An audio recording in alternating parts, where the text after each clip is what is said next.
this group of shareholders has developed. And I don't think we should think of the shareholders as this inanimate, Wall Street crowd or something, right? Because think of who the shareholders are. Our retirees, pension funds, index funds that everyone's 401k is invested in, our own employees. So we have a broad group of constituents that depend on the financial viability of our enterprise. So that's a very different place than it was 70 years ago when one person, could easily put themselves at the bottom of the list, right? So again, in the right order, but it's an immense responsibility.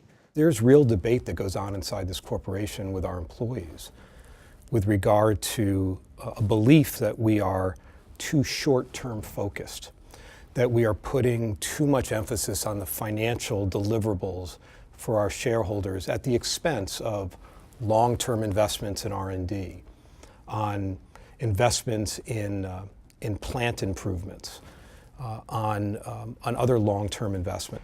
And this is where the real tension inside the corporation resides. And it happens every day with our leaders and with our employees. There are disagreements and there are trade-offs.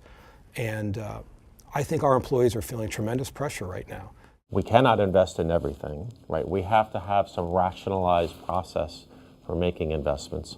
Are we having enough conversation about decisions that we're making for the short term and long term in the context of the credo as a natural way of us doing things versus only when there's a tough decision that has to be made or whatever, or crisis that it comes out on? And it makes me wonder if we're having it enough as leaders in the organization.